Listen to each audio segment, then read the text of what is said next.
नमस्कार, मी पंजाब डक. आज आहे 12 जुलै 2026. आजपासून परत राज्यातला हवामान अंदाज येणार आहे. राज्यामध्ये आज 12, 13 आणि 14 तारखेपर्यंत आणखीन असंच हवामान कोरडं राहणार आहे. म्हणून हा राज्यातल्या सर्व शेतकऱ्यांनी अंदाज लक्षात घ्यायचा.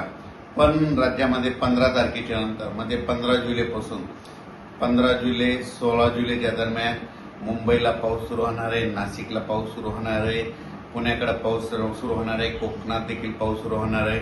म्हणून हा अंदाज मुंबई, पुणे, नाशिक त्या जनतेनं शेतकऱ्यांनी घ्यायचा. म्हणजे 15 तारखेला बऱ्याच भागामध्ये पाऊस सुरू होईल म्हणून हे लक्षात घ्यायचं. त्याच्यानंतर 15-16च्या दरम्यान राज्यामध्ये वेगवेगळ्या भागात म्हणजे पूर्व विदर्भ, पश्चिम विदर्भ, दक्षिण महाराष्ट्र, उत्तर महाराष्ट्र, कोकणपट्टी, खानदेश, मराठवाडा सगळीकडं म्हणजे 15 तारखेपासून दररोज वेगवेगळ्या भागात विखुरलेल्या स्वरूपाचा पाऊस सुरू होणार आहे. म्हणून ही अंदाज सर्व शेतकऱ्यांना लक्षात घ्यायचा. त्याच्यानंतर 15, 16, 17 पर्यंत हे पाऊस चालत. पुन्हा त्याच्यानंतर हे पाऊस काय होणार आहे, 20 तारखेच्या नंतर परत आणखीन वाढणार आहे. मग 20 जुलैपासून परत मुंबईला जोरदार पाऊस सुरू होईल. 20, 21, 22, 23ला पुण्याकडे देखील जोरदार पाऊस सुरू होईल, नाशिककडे पाऊस सुरू होईल. राज्यात देखील पुन्हा काय होणार आहे, 20 जुलैच्या नंतर बऱ्याच ठिकाणी पाऊस सुरू होईल म्हणून हे अंदाज लक्षात घ्यायचा. पण विदर्भात, पूर्व विदर्भ आणि पश्चिम विदर्भ, तर त्या शेतकऱ्यांनी खास करून हे अंदाज लक्षात घ्यायचा. विदर्भात मात्र 22 तारखेपासून 22, 23, 24, 25च्या दरम्यान विदर्भामध्ये काही ठिकाणी मुसळधार ते अतिमुसळधार, काही ठिकाणी अतिवृष्टी होणार आहे. म्हणून हा अंदाज विदर्भातल्या शेतकऱ्यांना लक्षात घ्यायचा. मग सांगायचं झालं तर नागपूर जिल्हा, भंडारा जिल्हा, गोंदिया जिल्हा, चंद्रपूर, यवतमाळ, गडचिरोली, त्याच्यानंतर इकडं यवतमाळ, त्याच्यानंतर अमरावती ह्या परिसरामध्ये काय होणार आहे, 22, 23, 24, 25 दरम्यान काही काही ठिकाणी मुसळधार, कुठं अतिमुसळधार, वर्धा जिल्ह्यात देखील मुसळधार पाऊस पडेल. म्हणून वर्ध्याकरांनी अंदाज लक्षात घ्यायचा. भंडारा जिल्हा, नागपूर जिल्ह्यात देखील मुसळधार, अतिमुसळधार पाऊस पडणार आहे. म्हणून हा अंदाज लक्षात घ्यायचा. त्याच्यानंतर इकडं रामटेक त्या भागात तालुक्यातल्या शेतकऱ्यांनी अंदाज लक्षात घ्यायचा. विदर्भात समजा 21 तारखेच्या 22 तारखेपासून पाऊस सुरू झाल्याच्यानंतर एक लो प्रेशर आहे, ते चक्रीवादळ आहे. तर ते काय होणार आहे, मग ते असं विदर्भातून जात असताना मग ते अमरावतीकडे जाईल, अमरावतीला पाऊस पडेल. त्याच्यानंतर अकोल्याला पाऊस पडेल, बुलढाण्याकडे जाईल, हिंगोली, त्याच्यानंतर इकडे परभणी जिल्हा, नांदेड जिल्हा त्या भागात देखील पाऊस पडेल. त्याच्यामुळे तुम्हाला सांगू इच्छितो, ते जात असताना काय होणार आहे, महाराष्ट्रात मात्र इकडे रिमझिम पाऊस पडणार आहे. म्हणून हा अंदाज लक्षात घ्यायचा. तिकडे मुसळधार पाऊस पडेल आणि इकडल्या भागामध्ये मराठवाडा झालं, या भागामध्ये काय होईल, रिमझिम पाऊस येईल. म्हणून हे अंदाज सर्व शेतकऱ्यांना लक्षात घ्यायचा.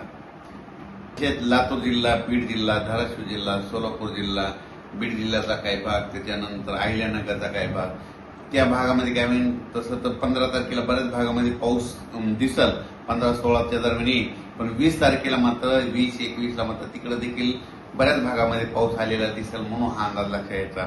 पण त्याच्यानंतर हे जे 22-23ला जे नागपूर, पूर्व विदर्भात मुसळधार, अतिमुसळधार पाऊस पडेल, तर त्यावेळेस मात्र मराठवाड्यामध्ये काय होणार आहे, रिमझिम पाऊस राहणार आहे. म्हणून हा अंदाज मराठवाड्यातल्या शेतकऱ्यांनी लक्षात घ्यायचा. त्याच्यानंतर खास करून नंदुरबार जिल्ह्यातले शेतकऱ्यांचे फोन आले. नंदुरबारकडे देखील 15 तारखेला 15-16च्या दरम्यान काही भागामध्ये पाऊस हजेरी लावणार आहे. म्हणून नंदुरबार जिल्ह्यातल्या शेतकऱ्यांनी अंदाज लक्षात घ्यायचा. पण त्याच्यानंतर 20-21ला आणखी ते नंदुरबार जिल्ह्यातला देखील पाऊस पडेल. पण नंदुरबार जिल्ह्यात मात्र 22, 23, 24, 25च्या दरम्यान मात्र चांगला मुसळधार, अतिमुसळधार पाऊस पडणार आहे. म्हणून नंदुरबार जिल्ह्यातल्या शेतकऱ्यांनी अंदाज लक्षात घ्यायचा. कारण की नंदुरबार जिल्ह्यामध्ये शेवटच्या आठवड्यामध्ये जोरदार पाऊस पडणार आहे. म्हणून हे अंदाज लक्षात घ्यायचा. आणखीन त्याच्यामध्ये काय झालं की ज्या जिल्ह्यात अद्यापही पाऊस झालेला नाही त्याच्यामध्ये आणखीन 27 जुलै ते 5 ऑगस्टच्या दरम्यान पुन्हा एक प्रणाली तयार होईल आणि ते पाऊस आल्याच्यानंतर त्या भागात देखील पाऊस पडणार आहे. म्हणून अंदाज लक्षात घ्यायचा. पण राज्यामध्ये मात्र 15 तारखेला म्हणजे 15 जुलै 16 जुलैच्या दरम्यान राज्यात बऱ्याच भागामध्ये पाऊस येणार आहे. म्हणून हा अंदाज लक्षात घ्यायचा. तो पाऊस सर्वदूर नाही, विखुरलेल्या स्वरूपात आहे, पण पाऊस सुरू होणार आहे. म्हणजे जे 8 जुलैपासून जे पाऊस बंद झालेला आहे तर ते पाऊस काय होणार आहे, 15 जुलैला परत सुरू होणार आहे. म्हणून हे अंदाज लक्षात घ्यायचा. मुंबई, पुणेकर जनतेने देखील अंदाज लक्षात घ्यायचा. मुंबई, पुणे, नाशिक तिकडे देखील काय होणार आहे, 15-16च्या दरम्यान पाऊस येणार आहे. पण 20 तारखेच्या नंतर तिकडे देखील जोराचा पाऊस पडणार आहे. म्हणून हा अंदाज लक्षात घ्यायचा.